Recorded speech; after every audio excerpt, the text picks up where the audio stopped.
Ever feel like you're constantly running on a hamster wheel saying yes when you really want to scream no at the top of your lungs? Oh, tell me about it. Like you're living everyone else's life but your own, just to avoid that 5-letter word, boundaries. It's like that word is straight out of a foreign language, right? Totally. So today, we are diving deep into the book that's basically the Bible on boundaries. Boundaries by Dr. Henry Cloud and Dr. John Townsend. They're like the architects of personal space, but for your soul, which I love.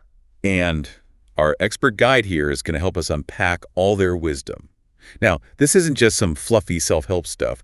This book goes deep, people. It makes us all the dots. Exactly. Yeah. And it dives into how invisible boundaries affect everything: work, relationships, even how we turn out as adults based on, get this, how we learn to say no as kids.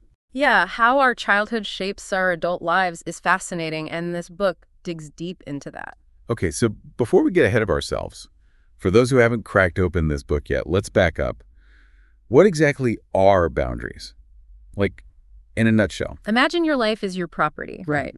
Boundaries are like the fences and gates that determine where your property ends and someone else's begins. I like where this is going. They give you the power to decide who and what gets access to your space, your time, and your energy, which are all so valuable. So it's not about building a fortress around ourselves and cutting everyone off. Not at all. That's actually a really common misconception. Oh, good to know. The book actually says healthy boundaries are about having those metaphorical gates you control. Oh, okay. You decide who and what gets to come in and what stays firmly on the other side. So it's less about keeping things OUT and more about choosing what we let in. Exactly. It's about protecting what's valuable to you, your well-being, your values, your time, all while still being open to healthy relationships and amazing opportunities.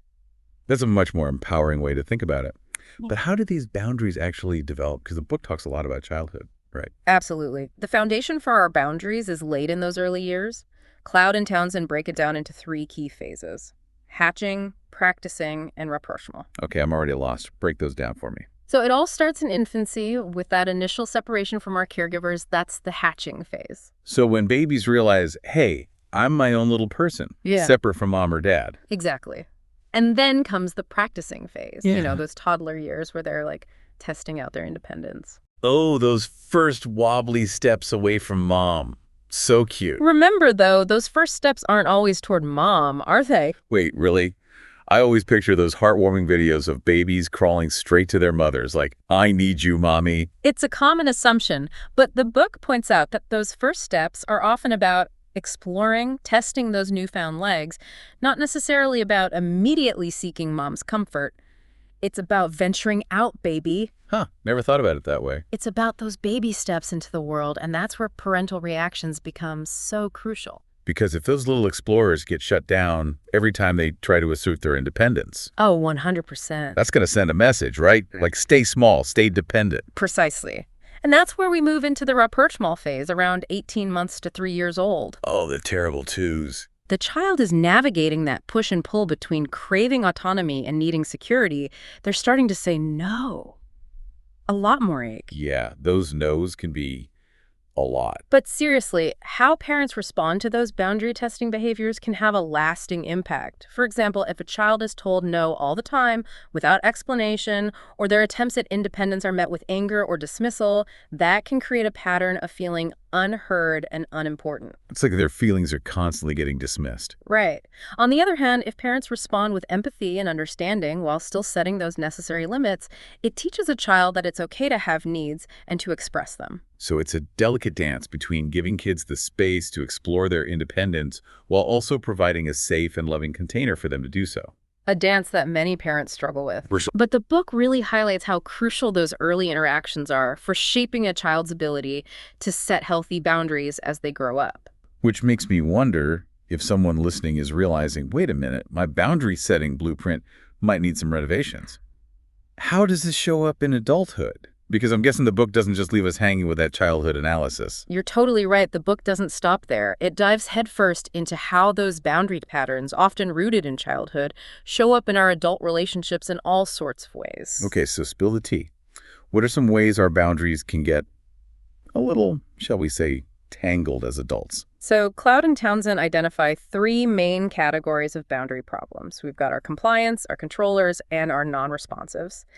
And honestly, we've all probably encountered these types or even seen a little bit of ourselves in them. Ooh, I love a good personality framework. So what makes each of these types tick?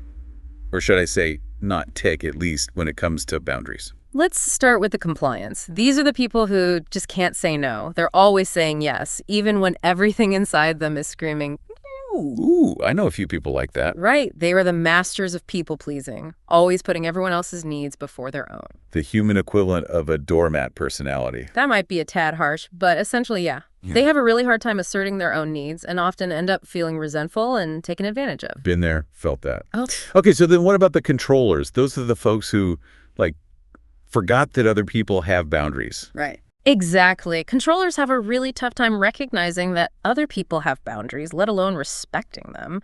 They can be domineering, manipulative, or even resort to guilt trips to get their way. Yikes. They're like a bull in a china shop Yeah. when it comes to boundaries. Okay, and that brings us to the non-responsives.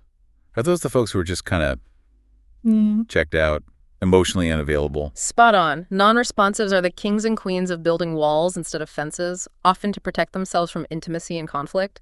It's a defense mechanism, you know. Totally. They might not be intentionally hurtful, but their lack of emotional engagement can leave others feeling unseen and unimportant.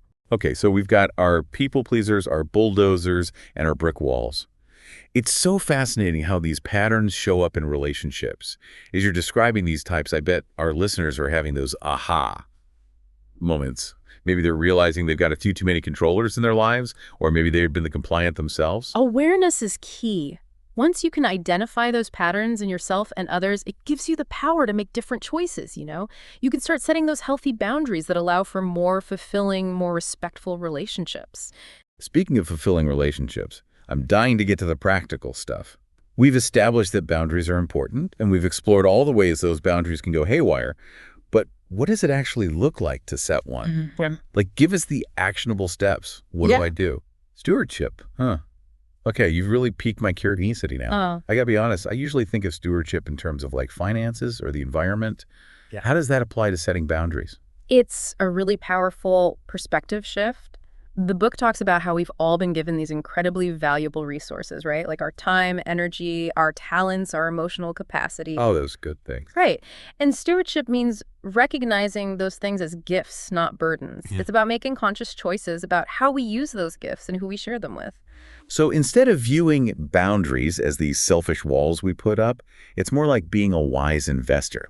We're protecting our own well-being so we can do more good in the world. Exactly. It's like you wouldn't just throw your money at any investment opportunity that came along. Definitely not. I check my bank account before I even think about ordering takeout these days. There you go. And in the same way, you don't have to say yes to every demand on your time and energy.